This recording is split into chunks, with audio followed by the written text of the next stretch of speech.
Let's look at a comparison of Agristability, the old, and Agristability, the new, and finally we'll do a comparison of Global Ag to the new Agristability. One thing that I want to, teach people is how the feds looked at the programs. In this example here on the left-hand side, I've got reference to zero revenue, zero gross margin, and reference margin. Zero revenue in this example will be a situation where you didn't even need to bring your combine out of the shed. Zero gross margin will be where you grew your allowable expenses only, which in most cases, what most farmers believe they can at least grow a minimum of. And the reference margin is simply the point at which you had grown your gross margins to the Olympic average that the government uses, what they call the reference margin. Anything below your allowable expenses that you didn't grow would be negative margin, and the government refers to positive margin and anything above your allowable expenses. I make a differentiation on this because they have different levels of coverages for negative and positive margin. In this example, we're also going to use that $150 an acre is what your allowable expenses were, and the reference margin we will say is an additional $200 an acre. Allowable expenses for Agristability were fertilizer, seed, and chemical, which are your three main ones.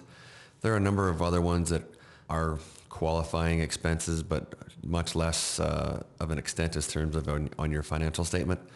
Humans and fuel might be a couple of the bigger ones still. Any negative margin coverage in this example would be 85%. So in this example, 85% of $150 an acre, if you didn't pull your combine out of the shed, would have been $127.50 an acre. Now, the coverage for positive margin on the old Agristability was 68%. Now, I understand there were some other formulas where there was different tiering, but for examples purposes, we're just going to say it was the 80% of 85, which is 68%. So in this case here, if there was a $200 an acre reference margin, the positive margin coverage would have been $136 an acre.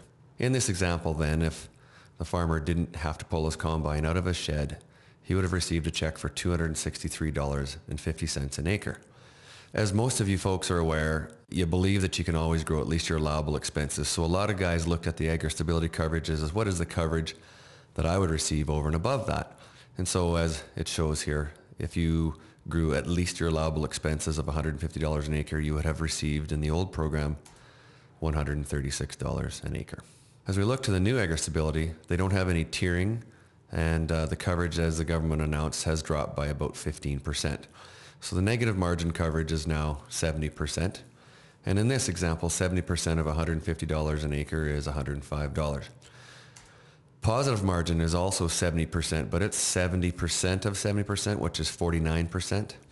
But where the real change in the program takes place is that the new reference margin will be the lesser of either your old reference margin or an average of your last 5 years of allowable expenses. As of this date of recording at the end of November, they haven't 100% determined exactly how this is going to be calculated.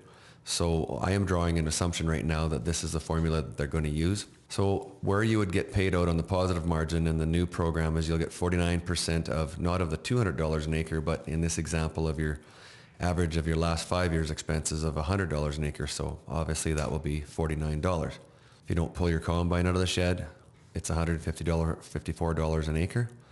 And if you did grow at least your allowable expenses, you would get a check from the new Agristability of $49 an acre in this example. If you look at the $136 an acre from the old program compared to the $49 an acre in the new program, it's about a 65% drop. If your numbers were better than $200 an acre of reference margin, the drop would even be more significant. How does Global Ag stack up against this? Well, first and foremost, I think it's the simplicity of the program. We cover 100% of your negative margin. Now, the difference being is that our allowable expenses only include your major ones, which are fertilizer, seed, and chemical.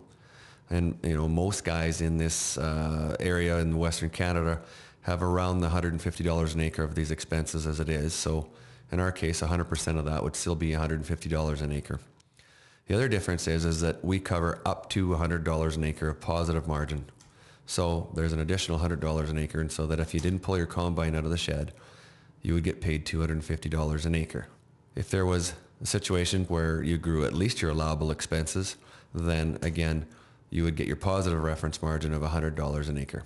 So our coverage is significantly higher than the new Agristability. How I want to look at it though is maybe if we take a look at some pictures. Bar graphs are probably the simplest. If you grew no crop whatsoever, you would have again got $263 an acre from the old Agristability, $154 an acre from the new Agristability, and $250 an acre for global ag risk. I took another picture here though just to draw another comparison to say if you had a zero gross margin coverage, you'd have gone from $136 down to $49 an acre. And global ag risk still has $100 an acre of positive margin coverage over and above your expenses. So we stack these up against one another, you can start to see the difference.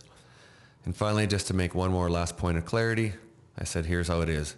Took the brown parts of the bar graph out, and you're left with what did you have if you have no crop with Agristability coverage, and what do you have if you have a zero gross margin with our coverage versus Agristability.